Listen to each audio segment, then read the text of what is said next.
Okay. Hello, hello, one and all. I'm Shivan Sarna. I am the founder of Chronic Condition Rescue and SIBO SOS and the book Healing SIBO. And I'm here with my co-host, an esteemed SIBO specialist, Dr. Allison Siebecker of SIBO Info fame. Hi, Dr. Siebecker. Hello. Hello, it's SIBOinfo.com. And we have the delight and totally fangirling over Dr. Ali Rezaie. I have to say, Dr. Rezaie is one of the thought leaders worldwide on the topic of SIBO, IBS, that's small intestine bacterial overgrowth, for those of you who have been drawn into this conversation today simply by the idea of IBS being helped, and how motility impacts your overall health. He is right now coming to us live taped from Cedars-Sinai, where he has all kinds of incredible credentials, including being an associate professor, director of bioinformatics. I've never even said that word before. You're like breaking new territory, even in your title. And biotechnology, medically associated science and technology program. That's the MAST program you hear us talk about with Dr. Pimentel all the time. He is the director of that, and of the, how do you say that word? Bioinformatics? That's correct. What is that, sir? Hello.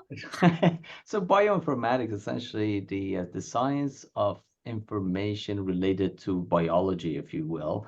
But mostly in the field that I work on is the genetics and the type of microbiome that goes into what correlates with what associations between very complex data that we can figure out what bacteria, for example, in the setting of SIBO, what bacteria is causing what and what is it producing. Because when those data come in, you're talking about terabytes and terabytes of data. Denoising that data, getting it clean, and figuring out what matters. That's essentially, in a nutshell, the science of bioinformatics in the field of microbiome and medicine, right? So the other thing that I just really want to do a shout out about is how you and Dr. Pimentel have brought the microbiome into gastroenterology, because it was so separate for so long, which now, for those of us who are obsessed with the microbiome, we go, huh? But in actuality, you know, you're the ones who have been mapping the small intestine. You've been creating your own scopes with patents and the like, so that there's no cross-contamination when taking samples. I mean, truly cutting edge. And also, we so appreciate your communication style and being here to help advocate for patients and practitioners. With that being said, we're going to talk about the product. Here it is, mBiota, which is the elemental diet that you all did a clinical study on. And I can't wait to find out more about that. And also some updates from the field, from research. And we have Dr. Siebecker, who has some burning questions from some of her colleagues. I've got a few myself. And with that, let's get started. Yeah, absolutely. Very exciting. Allison, you want to say something before I start that presentation, or I start?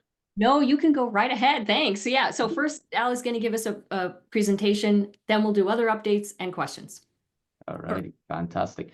So what I'm going to present here, do you see my presentation here? I do. Yep. Perfect. Can you go full screen? All righty. Okay. So Perfect. let me just go full screen here. Perfect. You see it? Yes. All right. Okay. Okay. So I'll start with this, which is the hottest thing off the press, essentially. We just presented this at the FNM 2024, which is the Functional Neurogastromotility conference that was just held in Thailand, where more all the motility experts from all over the world get together and talk about the newest thing that we have. So we presented this data as an oral presentation there, which grabbed a lot of attention, and I think it's going to open a lot of doors for future research in the field of weight loss. So we just talked about the elemental diet, but this was essentially a side finding about it. And I'm going to talk about this, but at the beginning, it has some introduction that tells you what elemental diet is, even though the title of the talk, as you can see, is a little bit of a mouthful, but I'll try to break it down for you. So What are elemental diets? These are complete to near complete nutritional sources in pre-digested form. This is actually an interesting concept. This, in 60s and 70s, obviously at the height of space wars and also the competition between Soviet Union and the US, one of the main issues that astronauts had at that point was that pooping in space is not easy without gravity. And if you think about it, so obviously without gravity, having a bowel movement, it's an issue. And even right now, it's still it's an issue. But with the vacuum systems that they have right now, it's not as bad. So one of the ideas was the fact that, okay, can we develop a diet that you won't produce stool?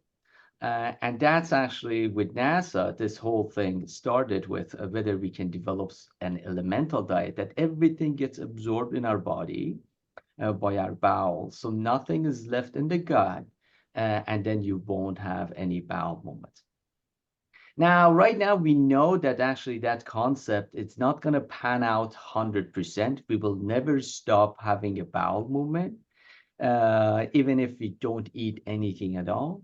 The reason why is that the lining of our bowel every 5 days renews, right? The epithelium or the mucosa essentially renews every 5 days, and that sloughs and falls into the gut, right? Also, there is bowel secretions. And also there are dead bacteria, there are dead sort of other microorganisms that produce a little bit of stool regardless, even if you don't eat. So you will pass some stool. So it wouldn't have solved the astronaut problem, but it led to a big breakthrough in medicine, essentially. First, initially, it was started to be used in burn victims, because in 60s and 70s, death from burns was a big problem, and they couldn't feed them, and that helped them a lot because it gives them a very complete nutrition. Okay, so now what do I mean by everything that we eat? So remember, everything that we eat has, in terms of calorie producing factors, there are three components, right? There are fat, there are carbohydrates, and there are proteins, right? The fat all break down into triglycerides and fatty acid and get absorbed. Carbohydrate break down into monosaccharides, they get absorbed, and proteins break down to amino acids and they get absorbed, right? So that process is called digestion. On top of it, you want vitamins and all the minerals, trace elements, and everything, right? So all together, if you put them together, then you have a complete source of nutrition that you have. And that's enteral feeding, right? So, and you see it so many times. For example, patients in ICU, they have a tube in their nose and they're being fed by this liquid formula, right? And it has everything that you need to survive, essentially. But the elemental diet are these components of fat, carbohydrates, and protein in their very basic forms, especially the proteins. So the proteins are not in the setting of all these amino acids attached to each other, which are called proteins or polypeptides. They are in the setting of free amino acids. Just a bracket there, all proteins in the world that are involved in our function are made out of 20 amino acids. That's it. Some of them we can make, some of them we can't make. Some of them are called essential. Essentially, we can't make them, we need them. Some of them are non-essentials. Our body can produce it if they are not around. So you can give the proteins in that form to them and be successful in that regard. So the problem with elemental diet became the fact that when you have the protein in the form of free amino acids, when you mix it up in that way, it tastes horrible. It tastes like sewage water, right? Because a lot of amino acids have sulfur in it, sulfide in it, right? So So because of that, it smells like as if you're having like rotten egg, right? So because of that, it was very hard to have them orally, and we had to put them through an NG tube. Even some of the patients with an NG tube, when we would put it, NG tube is a tube that we put through the nose, and then it sits in the stomach, and we push the liquid diet through that tube. And when some of them actually can't even tolerate that, they can't even tolerate the smell of the belch that come back up, and we had to go down. So, so it was a big problem with the elemental diet. Having said that, elemental diet were shown after their discoveries, essentially in 60s and 70s, to be very helpful in multiple diseases, including short bowel syndrome, when you have a very short, small bowel that you can absorb everything. So these diets help them. Gastrointestinal fistula, for example, and also digestive enzymes deficiencies, right? So if you don't have enzymes that, for example, to break lactose, or for example, to break, for example, sucrose, right? So you don't have these enzymes to break things down. Obviously, this is already pre-digested, so you can absorb it without needing those, right? So it helps with those. It also turned out that they are anti-inflammatory. So the exact reason why they're anti-inflammatory, we still yet to know, but it's probably got something to do with the modulation of gut microbiome and the way they heal the lining of the bowel, so they don't allow the source of inflammation to sort of enter our body, right? So one important thing is that, remember, these don't have allergens. These are by definition allergen-free diets, because allergens are all proteins. If they're provided as amino acids, then you can't have allergy to it. So if you're allergic to a free amino acid, then that's incompatible with life. So that's why this made a big breakthroughs for those infants that had very bad food allergies, cow allergies, that they couldn't control their food allergies, and this elemental diet helped them significantly. And it And I also helps. just want to pop in here and say, Yeah. because Shivan, I saw you going when Ali said that. And for anyone listening, you're using the word allergy in the medical sense, meaning a true allergy, which would be to protein. You know, in common language, people use food sensitivity and reaction and allergy all interchangeably. But what you mean right here is medical allergy. Exactly. So I'm talking about something, if you want to throw a medical term, type 2 inflammation, i.e. the reaction of your allergy responsive cells in your body, including eosinophils, mast cells, to specific allergens, right? And these allergens can cause multiple different diseases, right? So in the gut, they can cause, for example, eosinophilic esophagitis, right? So inflammation of the esophagus. Very classic allergy-driven diseases are asthma, right? Asthma, for example, or reactions of the airway, right? So when you have an inhaled allergen, which most of them are proteins, not most of them, almost essentially all of them, right? Think about like pollens, right? So these you have reaction to them, and you develop these allergies, right? So that's what we mean here as allergies. Now, not all food sensitivities are allergies. That's very important to understand. So that's the point Allison is making. And also celiac disease, right? So these diets don't have gluten, and also sometimes celiac disease becomes refractory to even gluten-free diet. That's the time that we use elemental diet. Eosinophilic esophagitis and gastroenteritis, these are diseases that you may have heard about it, you may not have heard about it, but they're becoming more common, and essentially they're almost like the asthma of the gut. This allergic reaction of the lining and of your bowel to food allergens, and it gets inflamed. And we use this to treat these patients, and also irritable bowel syndrome, right? And also it decreases the work that your pancreas and your liver has to do. So it's been shown to be helpful in chronic pancreatitis. Chronic pancreatitis is when your pancreas is affected. It can be by multiple factors, and it's not producing enough enzymes, and they have significant amount of pain, and this helps with that. And the part that obviously we're going to focus more is microbiome modulation.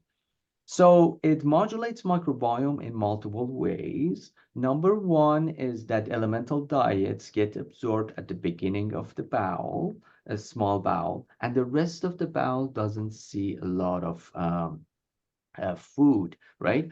So that gives you a gut reset, almost a factory reset to your gut.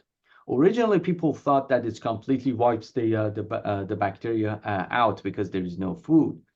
But it turned out that's actually not true. When you do fasting, prolonged fasting, in fact, your native bacteria, native microorganisms survive because they are depending on that sloughing of the bowel. They can survive just by those dead cells of your gut that fall off, and they just survive on that. They are the invasive bacteria, the overpopulated bacteria are the ones that need food. Without that, they have trouble surviving, right? And we know that actually through very cool studies that they have done on hibernating bears. So they sent a very enthusiastic intern to pick up the first poop of the bear after waking up from hibernation. So you're saying the word bear, bear, like grizzly, brown bear, A black. grizzly bear. Yes, these were actually grizzly bears. All right. So they send it. They did this in Scandinavia. Or like brown bears essentially. So they got that the first poop. So because if the whole idea, if you don't eat for like few months, then your microbiome completely gets wiped out. Then the first poop of like a bear after 6 months of sleeping should be sterile, right? Or at least have very minimal amount of bacteria. That was actually not the case. It was actually relatively healthy microbiome that they found, right? So that's again comes back to what we want to talk about here, because when you take elemental diet, that kind of fools your body into a semi sort of fasting. That because everything gets absorbed, the rest of the gut doesn't see those the food and kind of gets a factory reset. We're going to present some of that data at DDW 2025, so stay tuned on that, which is very fascinating. So another way that it modulates the microbiome is that you probably have heard about, for example, glutamine being very helpful in healing the lining of the bowel, right? And that has been shown in actually randomized controlled trial. When you give glutamine to patients and nothing else, just that as a supplement and your regular diet, patients with irritable bowel syndrome feel better. The GI symptoms improve, right? So these free amino acids have the capability to heal the lining of the bowel. And that obviously, when the lining of the bowel heals and there's less leaky gut, even if you have abnormal intraluminal bacteria or microorganisms, your body can fight with it better or tolerate it better. So that's another idea that potentially it can help us in the setting of bacterial overgrowth, right? So limitations are cost and access, and also prior studies were showing, okay, some people are losing weight, but what is this about, right? So essentially what we ran a study with 30 subjects with intestinal methanogen overgrowth, IMO, or small intestinal bacterial overgrowth, SIBO, and to see if they improve or not. That was number one. And what we saw is that in terms of patients with SIBO in that trial, 100% of them got better. Patients with SIBO and IMO mix, 75% of them got better. patients with emo alone, 58% of them got better. And that's not surprising because, you know, even in clinical practice with antibiotic, we see that emo is a little bit more refractory than a SIBO. But again, those numbers were quite satisfactory considering that this was a non-antibiotic I mean, sort of more than intervention. satisfactory. That's the Yeah. first time ever. 100%. Yes. 100%. We have never seen that in any SIBO study yet. It's Yes. incredible. Yeah, so we were pretty impressed, and also we were gonna do some um, stool analysis that we have. We didn't have small bowel endoscopy analysis in these studies. In this study, I mean, because it would be very expensive to do 3 endoscopies within a 5-week span. But we need to see exactly. I mean, I have to put a bracket there. Obviously, we had the study is about 30. Obviously, if you check like 100 patients, obviously it's not going to stay 100%. There's always going to be some failures. But then it just tells you that it has a very high response rate. One other interesting thing that I want to say is that I know in modern medicine, we always say that carbohydrates, oh my God, bad, right?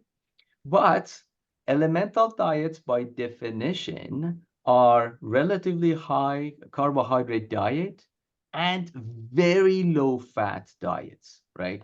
So this is not like a keto diet or anything. I'm not saying that keto diet is bad, but it's just that you can approach diet in multiple different ways. It's not written in stone that you have to have a lot of proteins.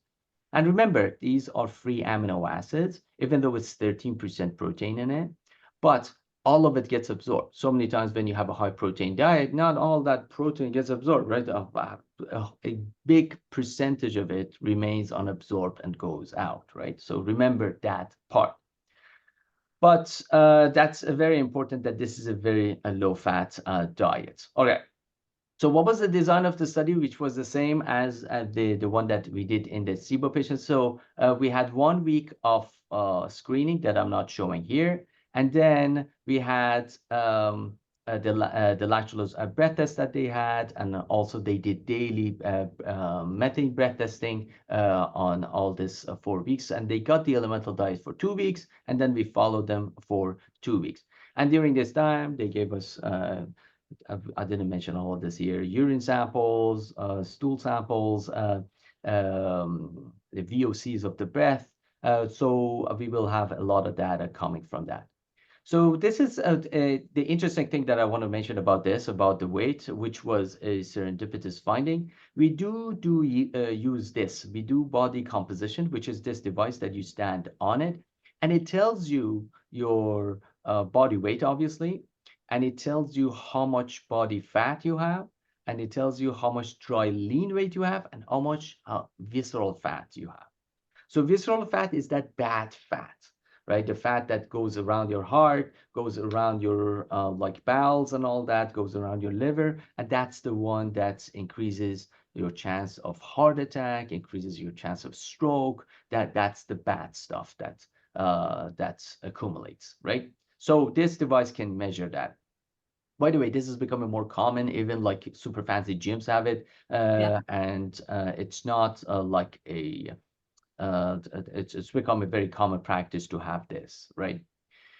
Okay, we also did some blood work. So essentially, as I mentioned, these were the eradication rates that we had with normalization of breath tests: 100% SIBO, 58% EMO, and 75% SIBO-EMO mixed patients that we had. And what we saw was this interesting thing. So we also saw that a patient lost some weight, okay? And this weight was about 5% after 2 weeks. Let's say that if you're 150 pounds, that's about 7.5 pounds, right? So, and then at 4 weeks, which is 2 weeks after you start a regular diet, you still were losing about 4% of weight. So it's not it's actually kind of constant. And this was the interesting thing that we saw, which again was very interesting, very exciting to see. So we saw that people at 2 weeks mark, remember they lost 5% of weight, but they lost 8% of their total fat. Okay. Interesting enough, after 2 weeks, this actually increased to 10.5%, while they gained actually a little bit of 1% of their weight back. So they lost about 10% of body fat 2 weeks after even they started the regular diet. And interesting enough, this is visceral fat that is bad. And they lost about 9.6% after they finished the diet. And then 2 weeks after they started the regular diet, it went up to 11.2%, which is very fascinating. And we were all surprised by it. So number one, it turned out that yes, the other old trials with the non-tasty elemental diets that they showed weight loss, they were right. We're seeing the same thing. But what's interesting is that this weight loss is actually fat loss. So what is going on? And also that it, yeah. Amazing. Just amazing. And it immediately makes me think of future applications, you know, like Exactly. for metabolic associated fatty liver disease. Yes, yes, exactly. So if we measure the glycerol, which is, so triglycerides have triglycerides and they have a glycerol and then fatty acids. So they're attached to it, to each other, right? So you can measure the glycerol. So what we saw, it's interesting, even though their fats percentage dropped, the triglyceride, which is the glycerol in the blood, actually increased, which is that means that you're using your fat reserves to break them down. So you're breaking down your body fat. So somehow the elemental diet forced patients to use their fat reserves instead of the carbohydrate reserve or glycogen that we have, or the diet itself. So that's actually the fascinating part that we thought it's very interesting. So the other thing is that, well, the one easy explanation is that, well, they didn't drink it enough. They just lost weight because they just didn't get enough calories. But when we looked at people who took it less than 80% of what they're supposed to, they did it at the right dose, 80 to 100%, or they even overdid it.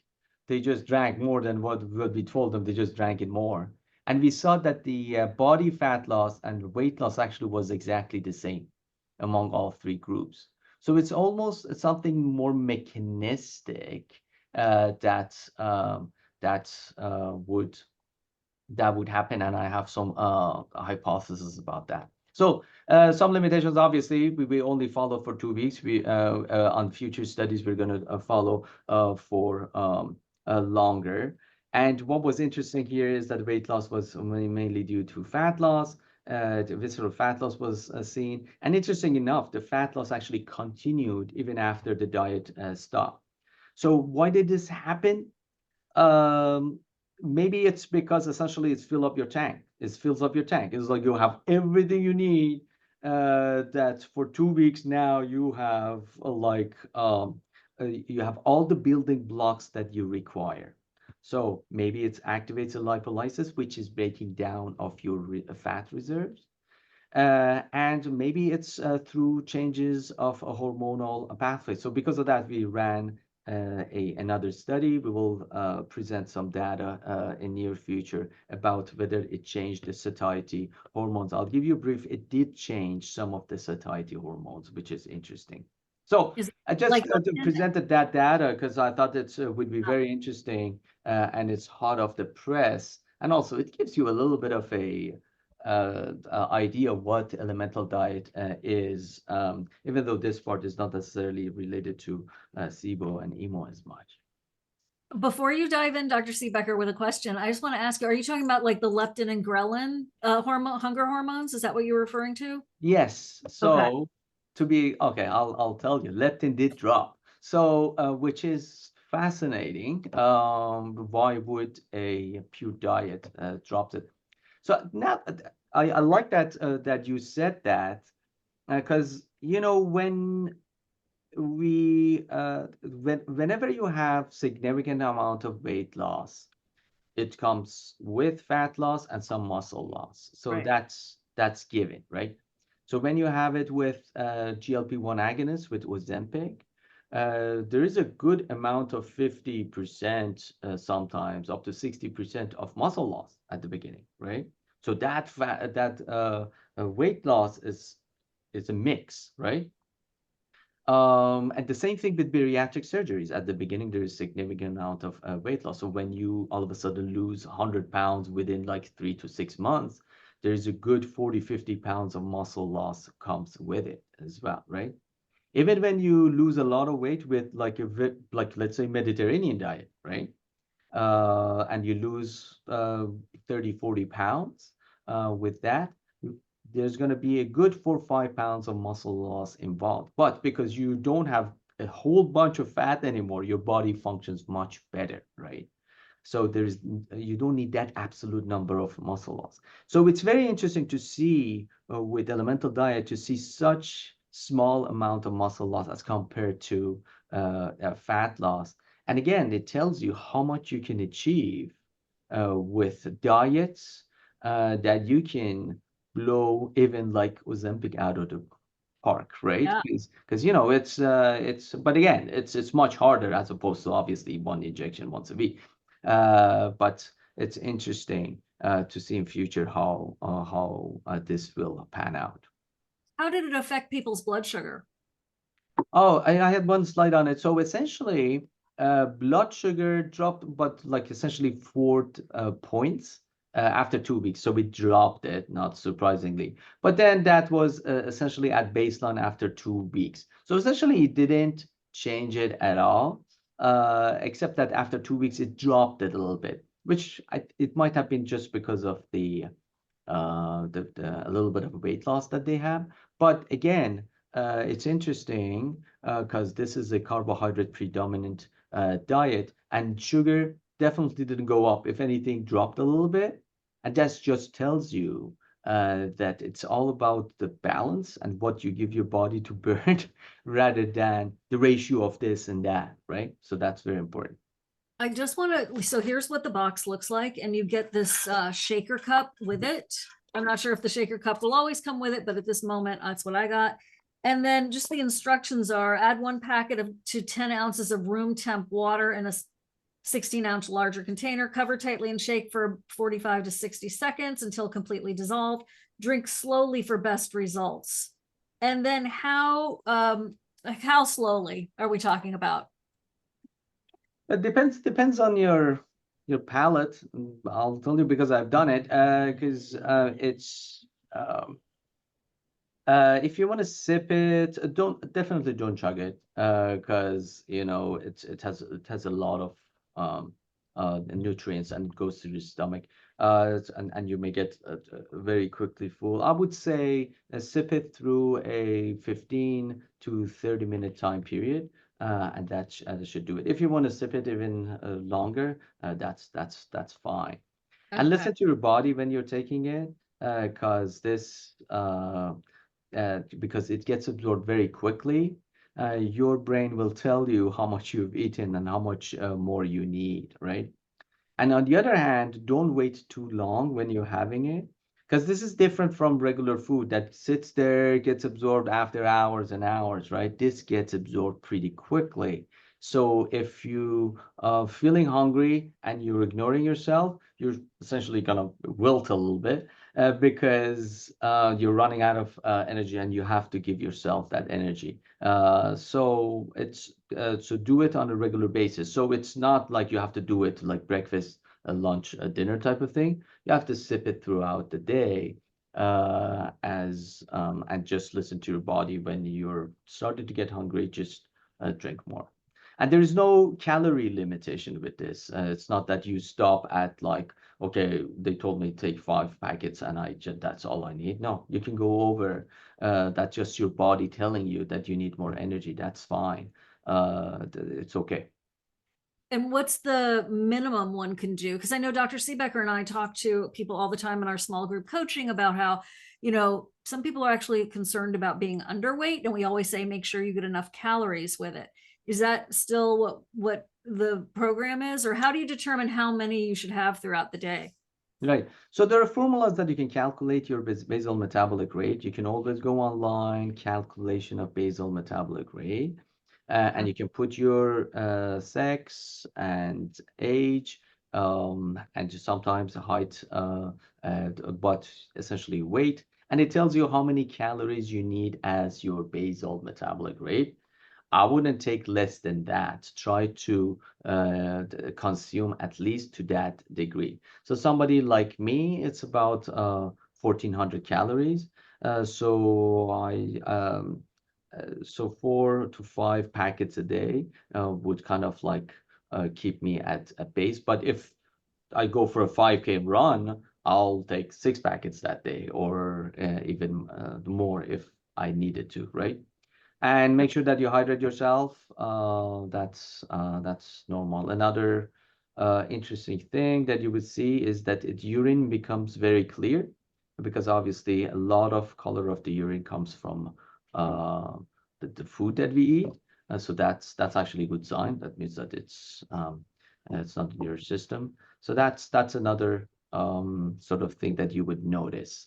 Another thing is that if you're doing it exclusively, after a couple of days, a few days, the stool become a little bit greenish and a little bit sludgy, and that's normal. And that's literally the secretions of the bowel plus the sloughing of of your epithelial cells, the mucosa. They're just falling, and you're gonna have, and that's actually, again, normal. Thank you for saying that. Okay. Yeah. Dr. Siebecker, what are your questions? By the way, I'm a super taster and this is delicious. That was the first thing I was going to yeah. mention is that look at Shivan go. She's mixed it up and drank it right there. She can't stand anything that does not taste good. True. Like anything, even that I think tastes good. Allie, can you tell us about this? You were talking about how the problem before was that they taste, very unpleasant and sulfury and things. But that's one of the big breakthroughs with this product you study, the mBiota. Can you talk about that flavor? Yes, so I mean, that's a power of bioinformatics, and that's a power of modern sort of science, right? So it's essentially there are more than 50 ingredients in there. It's actually fascinating that if you think about it, that about 50 ingredients we can survive forever. Which I would have said, okay, it's way more than that, but that's pretty much it, right? But it's all about including them as a daily requirement that you need, but at different level of ratios that predicting the taste that they come in it, right? Because as we said, right, a lot of free amino acids taste horrible, but that doesn't mean that when they're together, they taste horrible. So one can essentially block the taste of the other, right? And same thing with vitamins, right? So vitamin Bs don't taste good. They taste horrible, actually. So the same thing that when you mix things in a different ratios at different levels, at different level of sort of solubility as well, then the taste gets better. And that's the power of the data that tells you, I think, okay, this is the predicted model. And then it was a couple of years of trying and failing as well. See what works and what doesn't work. Because so many times, yes, it tastes good, but then, oh my God, it doesn't mix, right? So, yeah, or it's just doesn't last long. So, or it just quickly desaturates. So all those issues, and then it was, the end product was relatively, I mean, quite palatable. Yeah. What flavors does it come in? Because I'm drinking the orange. Does it come in any other flavors? I think it comes in original as well, which is essentially a little bit vanilla and coconutty. So that's the second flavor. Yeah. So I did put it in cold water, which was a mistake, but I didn't want to run out. So just put it in room temp. And then can you add ice cubes? Yeah, you can add ice cubes. You can add ice cubes and you can shake it. Make sure that you shake it really well. You need a good shaker, like the one that it comes with it. It's like a good one of those springs that shake it really well. Has a little the metal ball inside. Yeah. Yeah, exactly. Shake it really well. I mean, if you put like freezing ice cold, it might not mix well. Yeah. But you can always add ice to it. Obviously, it makes the taste much better. Yeah. It does make the taste better, but so that's why I put the cold water. Okay, so I'm giving it a massive thumbs up. I have tasted it before, but then took a break and haven't tasted it in a long time. So I actually forgot what it tasted like. I just remembered that I liked it, but like now I'm tasting it with sort of fresh beginner's mind. It's delightful. It's kind of like the orange is kind of like a creamsicle. Not exactly like an ice cream, but you know, it's similar. It's similar. All right. That was It's just that was such a major step forward. You know, we've been hearing from so many people that it's vastly tastes better, just so much tastes better, which is just a huge leap forward. And, you know, drinking it iced was the recommendation we always had to help sort of mask some of the bad flavor, but it doesn't seem like that's necessary with this mBiota. It's because it tastes fine, not iced, basically. Yeah, so huge congratulations and thank you for the increased palatability. So I just wanted to ask if there were any other updates, you know, from DDW last spring or from that's a big gastroenterology conference that happens every spring, or American College of Gastroenterology conference in fall. Anything else you wanted to bring up or talk about all the work that you've been doing? Oh yeah, I mean there is no shortage of updates. Yeah, absolutely. We actually just published a very big paper about the rate of intestinal methanogen overgrowth (EMO) throughout the world, right? So this got published in CGH, which is Clinical Gastroenterology and Hepatology, which is the official journal of American Gastrointestinal Association, or AGA. And it's essentially summarized all the studies, right, from all over the world. And interestingly, there are data from New Zealand, there's data from Korea, India, all over Europe, obviously Canada, and the US. And pretty much they show the same thing. And that was the interesting thing, that this is not like a North American thing, this is not like a Western thing. It's happening everywhere. That when you have EMO, you're more likely to have constipation. You're more likely to have less of a diarrhea, more like a alternating bowel habits and constipation. And you're more likely to have more severe diarrhea, more severe constipation, and more severe bloating, which was just interesting. But what's fascinating about this study is that it's not regional, it's global, right? So again, it puts the EMO as a global problem, not like a Western society sort of a problem. It does the same thing to our body. And hopefully that will initiate more and more research in the setting of EMO. Because we need sort of FDA endpoints, we need very specific guidelines from FDA. Hopefully they will come out with it to develop treatments for it, right? So that's very important. So that's one, I think, very good sort of What was the finding. Yeah. what was the rate worldwide? Did you see a consistent rate? So that's a very good question. So we couldn't estimate that because these studies essentially looked at people who come to the gastroenterologists and sought medical help. There was no study going around and checking the whole population and to see how many of them they had EMO. But that's an absolute sort of critical question that you're asking there. What is the global prevalence of this?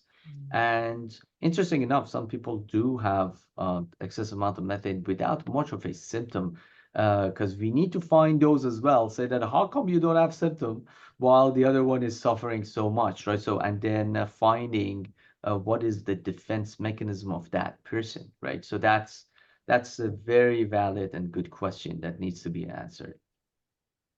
Thanks. Well, okay. And then I kind of cut you off. So anything else you were going to go into for other updates?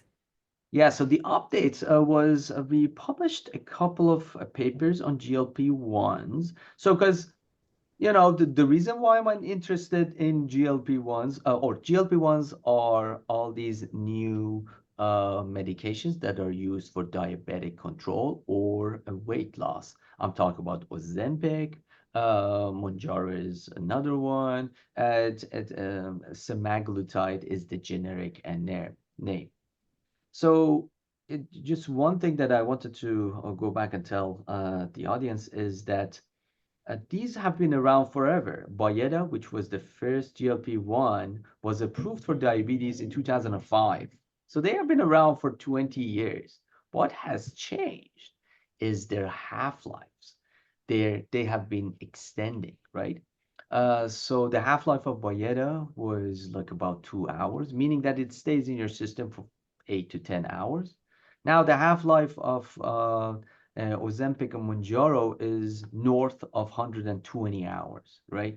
So that's why it's just once a week is enough and the effect lasts so long, right? And that's why, for example, the benefits that we saw with, we were seeing with these new ones, we didn't see with the short acting ones that we used to see, right? So we did one study. So I'm interested in this because I think overall, they're doing a lot of good, but decreasing the rate of obesity and complications associated with obesity, and also these findings that also other behaviors such as excess alcohol use and drug use can even be helped with it. But on the other side, it might a little bit slow down the gut, so it might increase at least the prevalence of SIBO in our society. Just stepping back, how these medications work. When I eat something, food goes into my stomach and gets digested, goes through my small bowel. My small bowel has three segments: duodenum, jejunum, and ileum, right? The ileum is the last part before it connects to the large bowel. Food kind of goes through this small bowel until it gets close to the large bowel and sitting in the ileum. Ileum at that point distends, right? And send the signal back to the stomach. I was like, okay, man, you ate a lot. I'm distended here. Hang on, right? And that induces satiety. Okay, so I stop eating. That pathway, which we call ileal break that is happening at the ileum, is mediated via GLP-1, right? So when I'm giving you GLP-1, I'm essentially telling you, oh, your ileum is extended, don't eat. So it actually induces that ileal break and it slows down the stomach. So these medications, by definition, slow down the stomach, slow down the small bowel, and slow down even the colon. And that's why constipation and nausea and vomiting are very common among these medications. So it's not like these are literally some of the side effects. It's the actual effect of this medication. These are how these medications work. So on the other hand, from the SIBO and EMO sort of perspective, well, the slowing down things more likely than not that we're testing for it, that they're probably increasing the chance of SIBO and EMO. But the trends and also the other side effects that you need to know about this, and I think it's good for your audience to know this, is that when you're having these medications, obviously slows down the stomach. Food can stay in the stomach for a long time. So when you're going for a procedure, you remember, whenever you're going for endoscopy, colonoscopy, or when there's surgery, they tell you don't eat anything from the night before, right? Starting from midnight, right? That's just to keep the stomach empty. So when you're under anesthesia, if you reflux or vomit all those gastric contents, it doesn't go into your lung and you aspirate, and that's a very bad thing to happen, right? So that's why we tell you that. The thing is that if you're on these medications, Ozempic and Mounjaro, your stomach may not empty completely even after not eating after midnight. So right now, we recommend these medications to be stopped about a week before we started. Why do we say that? Because we went back and we looked at the largest database in the US in terms of endoscopies and use of GLP-1s. And we saw that these medications increase the risk of aspiration by 33%. So that's very important that providers and also patients know, right? That's they need to stop these medications way before. Otherwise, it can increase the risk of aspiration during your procedure. So if you're on Ozempic or Mounjaro for at least 1 week, don't take your shot. If you're having a procedure that you're planning to have anesthesia for. So that's very important. Because then that actually induces another question, saying that, okay, what are the rates of increasing in GLP-1 agonists, essentially the prescriptions? And we're seeing it's exponential that it has been going on. And the short-acting GLP-1s used to be the dominant one as of 2019. As of 2023, 87% of GLP-1s that are being prescribed are long-acting. So it's a completely big shift from short-acting ones to long-acting ones. So obviously, we need to know the side effects of these. Interesting enough, one other thing that we saw, it's a small percentage, it's only 0.4% of all prescriptions, but we saw a big jump in that number for people who were not diabetic, who were not even obese, their BMI was less than 25, and they're on GLP-1s, right? So what we call like cosmetic GLP-1s. And so that's one thing that we need to be aware of.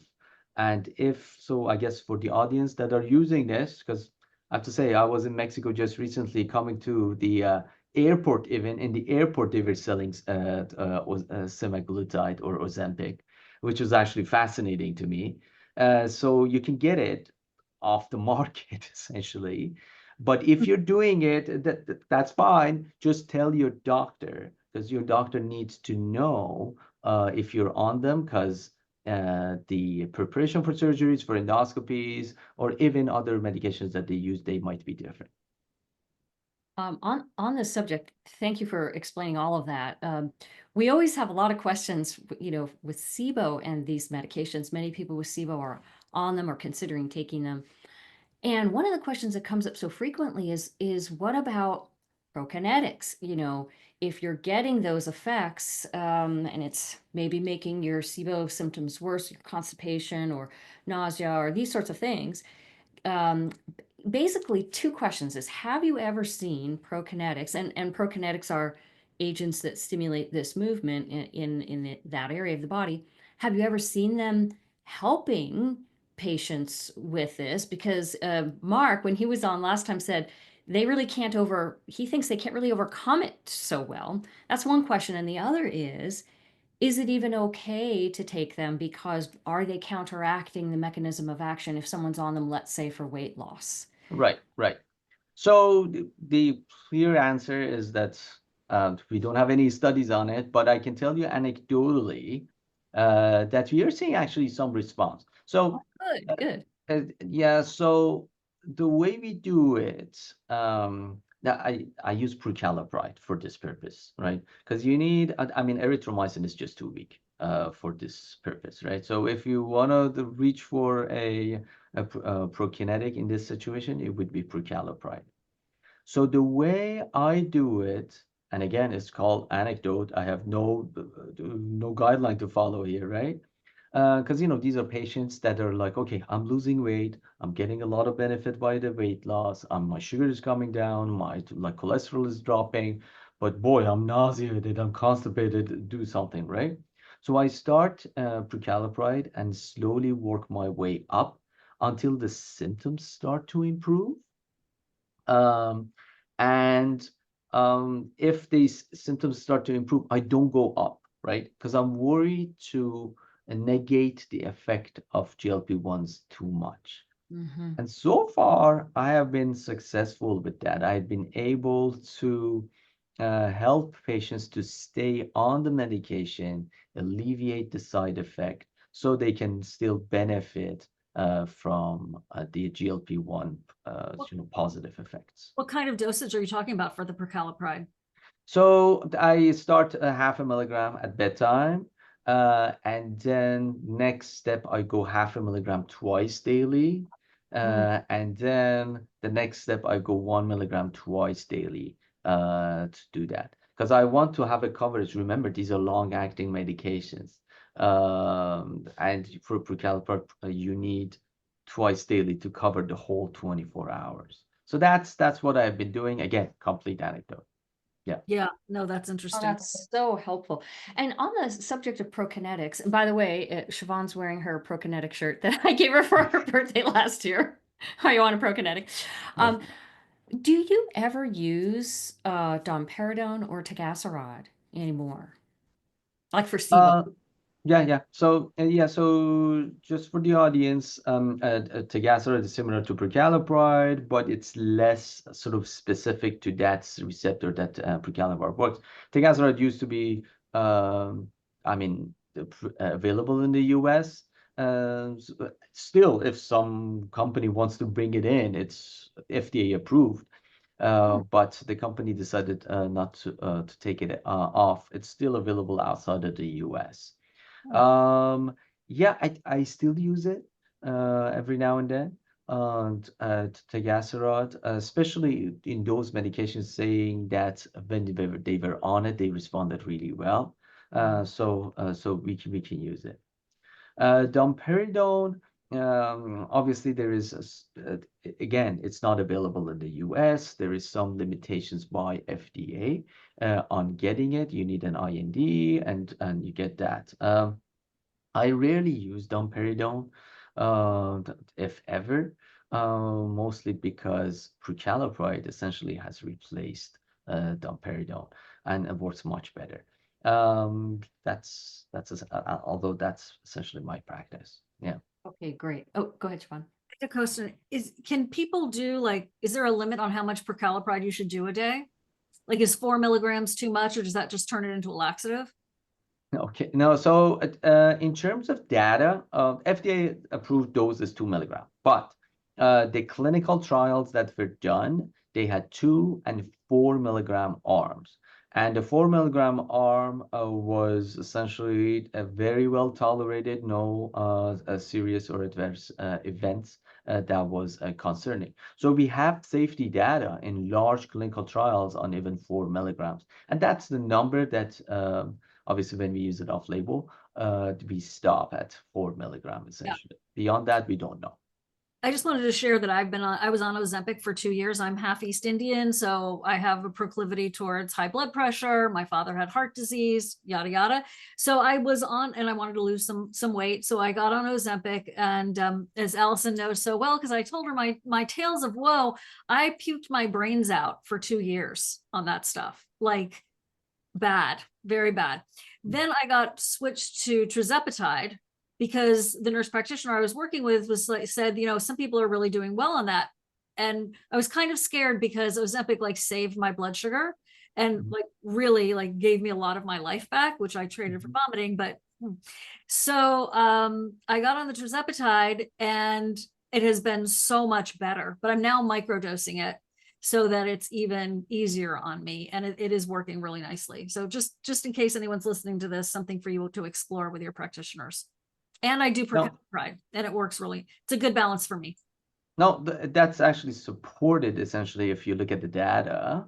If you look at the tirzepatide versus semaglutide, I mean Mounjaro versus Ozempic, the rate of GI offset in Mounjaro is less than Ozempic. Okay.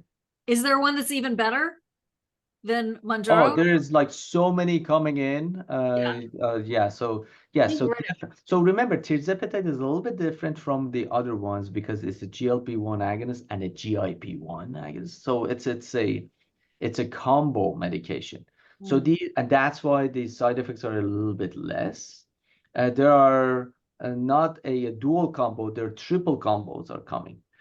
So in the next 5 years, there's going to be at least 5 or 6 new ones, which I suspect they're going to have less GI side effects. No, very good. Okay, and then just one more question on this topic, and then I want to go to your NAC paper. What is your recommendation for people with SIBO who are on these medicines for how to test SIBO? Should they stop it, and for how long before testing? Yeah, so that's the tricky business because, as I said, the half-life of these medications is plus 120 sort of like hours, right? That's almost more than a week, right? Usually we say that it gets out of your system after four half-lives. So technically, if you stop it, it's still in your system for 4 or 5 weeks, right? So what are you gonna do? You want to do breath testing and wait like 6 weeks until you do breath testing and you gain like 20 pounds on top of it, right? So it becomes a little bit impractical. But what I've advised them, but there's definitely a little bit of a peak at the beginning. What I'm suggesting patients to do to stop it at least for 1 week, and then we test them for with lactulose breath tests, for example, to see how what we see. But whether we need to use different cutoffs, at least at this point, we don't know. So it's definitely making things tricky when your bowels are a little bit slowed down. But anyways, and my current recommendation is that at least 1 week, stop it and then do the breath test. Okay, thank you. Okay, now questions about the NAC study you did. So you all did a study on rats with NAC plus rifaximin. NAC is a easy to be gotten supplement anywhere, and it has antibiofilm effects and mucolytic effects. And so in your study, you combine it with rifaximin, and it worked better than just rifaximin alone. And this has created lots of questions coming in about this NAC. And when we, everyone wants to use it now, even though it's just been animal studies. And so when we had Mark here last time, we asked him about it, and he did say it was a special preparation such that it would, open up farther down. And so what most people are wondering is, can we use sustained release NAC? That is available on the market. Can we use that? And also, what dose for humans? Right. So yes, so it's a special formulation, so it doesn't really apply. So essentially, when it goes down, it just chases it, right? So the idea is that obviously that opens up the liquidifies the biofilm, and then the antibiotic can kind of help, right? The dose that we used was a 600 milligram, so essentially twice daily. So that's essentially what's available. I don't know what sustained release dose is. But again, I suspect it's going to have at least some positive effect, right? It's not going to have like no effect if you use it, right? Remember, sometimes people get a little bit of a flushing with it, a little bit of an indigestion with NAC and all that.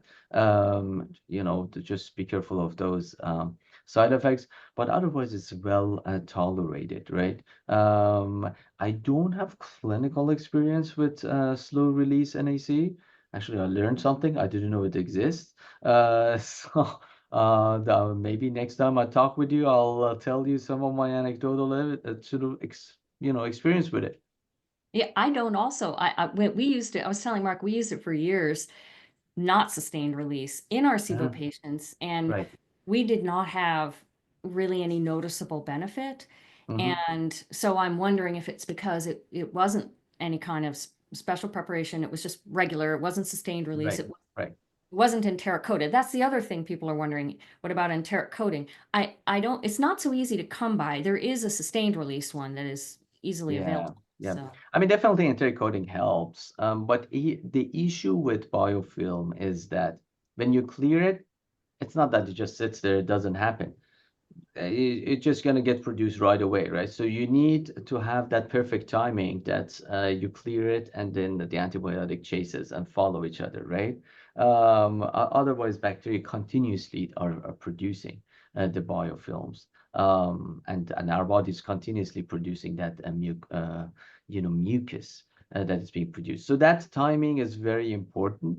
Um, so and that's why we had that special formulation, because that's where we got the best benefit with the animals. With the What animal about studies. freezing it? What about freezing it? And isn't that an old naturopathic trick, Dr. Siebecker? To get it to open up lower down, yeah. Keeping your pills in the freezer, basically. I see. Yeah, potentially those are all tricks to make it sort of like open where you want it, right? So that's a whole sort of science of a precision delivery of the medication, sometimes in an imprecise way. But but you got to do what you got to do. I mean, theoretically, sure, it makes sense, but obviously the best way you want it is that it's a formulation that everything is in one capsule that goes in there. You know where it opens, it releases the NAC, and then behind it, the rifaximin follows. That's the whole idea, I right? see. So that's your formulation had them together in this. Yes, so Yeah. that's the way, right? I see. And a suppository wouldn't work based on this description then. No, so because it has to go through the small bowel, right? And supposedly it just covers the rectum. Yeah. So it's not a And what systemic effect. It's actually a local effect. That's another actually good point, because the NAC is the local effect that clears it out, right? When it gets absorbed, then it gets way too diluted to come back, get reabsorbed into the lumen and break down the biofilm. That's just way too small, right? Okay. And what about other anti-biofilm agents other than NAC? I know in this study you used NAC, but have you ever tried any other ones, or do you have thoughts about any other strategies? Yeah, I mean, absolutely. I mean, if you look at the field of cystic fibrosis, because patients with cystic fibrosis have very thick secretions in their lungs, and they're having a hard time getting it out. Also, getting rid of the colonized bacteria inside that uh, inside the lungs, right? So they use NAC there too.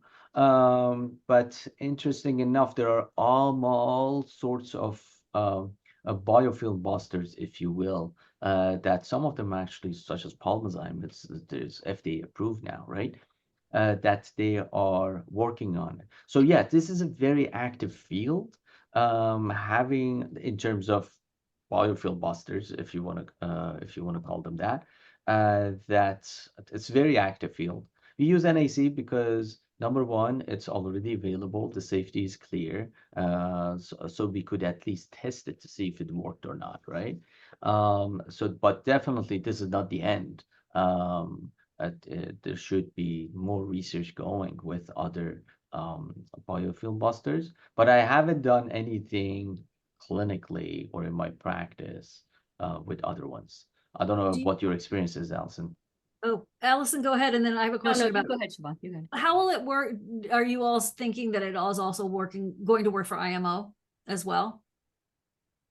The biofilm. That's a very good question again. We think it does, but again, remember the science of archaea and archaeome and where they live and how they survive, it's in infancy. As opposed to the bacteria that we know where it grows, and I grow it and I like put it in and starts growing, and I see, okay, whether biofilm is needed or not.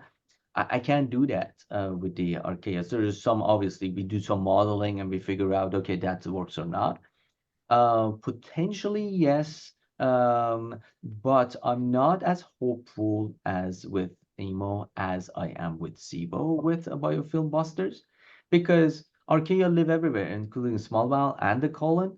And finding a biofilm buster that clears everything all the way to the colon, it's a monumental task. Yeah. So at this point, the focus on the small intestinal bacterial overgrowth. To be determined.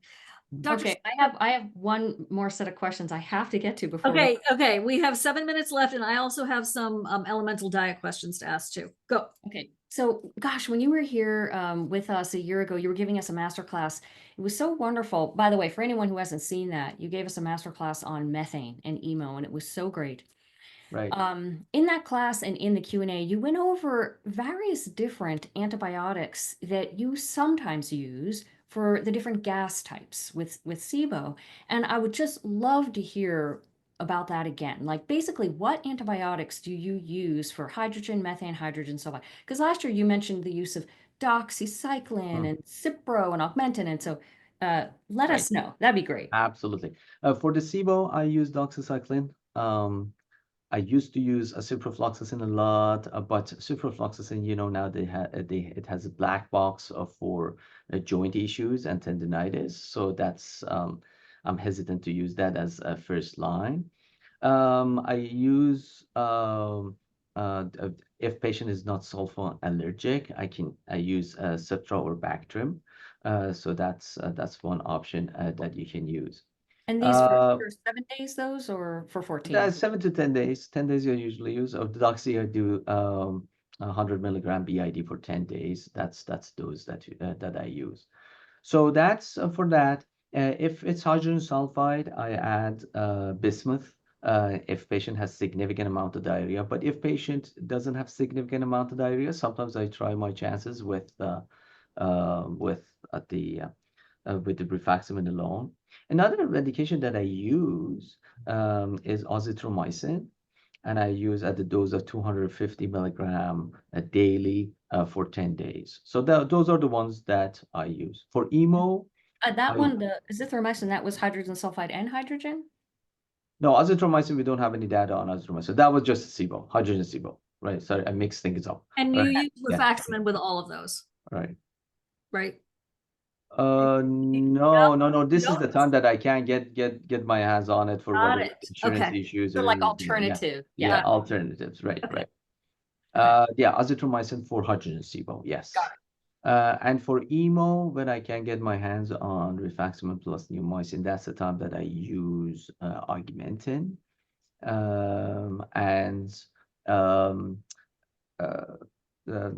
Rifaximin, metronidazole is one thing. Ciprofloxacin plus metronidazole is another regimen that I use. The issue with metronidazole is that it causes a little bit of a nausea. Not many people can tolerate it, but that's what I've been using. So, but Augmentin is my way to go as an alternative. And do you ever use nitazoxanide or Alinea? I've used it for SIBO when nothing has worked. I hear that it's now easier to get. I used it like a few years ago. It was very expensive, so I mean that was the biggest turnoff at that point. Yeah, so I can't say that I have a lot of clinical experience with that. Okay, thank you. Right. Shivan, go ahead. I just want to ask you a couple more questions about the elemental diet. We have had a population that Dr. Siebecker and I have coached and worked with in the courses that lose weight. And you've talked about that. But what if they're underweight? So when they're underweight, that's obviously you don't want them to lose more weight. One trick that I've used, and then this is again, we're going to run a clinical trial, hopefully with this, is that I let them eat what they want, and I have replaced one meal with elemental diet. Preferably, I have replaced breakfast, and then they can have their lunch and they can have their dinner. What is the idea? The idea is that, well, they have the bowel rest overnight. Then I give them elemental diet for the breakfast. So I kind of, in a way, extend that bowel rest all the way to lunch. So I give them almost like a 12-hour to 16, to 14-hour bowel rest. And secondly, it's giving you all the nutrients you want, everything you want, so you never know what you're missing, right? In terms of free amino acid, in terms of like trace elements. So that's what I have been doing anecdotally, very in my clinical practice successfully with replacing the breakfast. Some people just don't eat breakfast, so I have done it with the dinner. So I've done it with that, but that's what I have been successful doing in people who are very underweight and you don't want them to lose more weight, even if it's fat. Got it. Okay. And then have you found with the elemental diet that people get candida or yeast or thrush? So that's actually one study that actually we're doing. So far, we haven't seen that we didn't see that in a clinical trial. Even though I used to see it with the Y1X in my clinical practice, I haven't seen it with this. But also, we're running some sort of bench studies to see if that's the case. But so far, no, we haven't seen that. Having said that, there are some people that are very prone to candida infections, right? So some people, whenever they take antibiotics, they get back, candida vaginitis, or they get thrush and all that. So some people are just prone to it. So nothing stops you from like taking preemptive or prophylaxis sort of antifungal medication if you're worried about that. Like fluconazole? Yeah, right. Okay. I actually had one other question on elemental diet. Can I pop it in? Yes. It's fascinating. It came from a colleague. They wanted to know, would it be all right theoretically to have alcohol during an elemental diet, because theoretically it should absorb before feeding bacteria?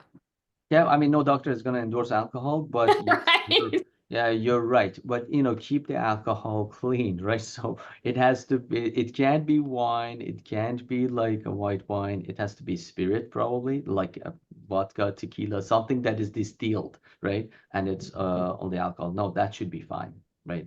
And he's not endorsing that, by the way. No, I'd never Yeah. even considered this Yeah. concept, but when someone asked, I'm like, well, actually, theoretically, probably, right? Yes. We're out of time, but just the other question that we get all the time is, because so many different formulations of the elemental diet have maltodextrin, and people freak out about this. They are like scared of it.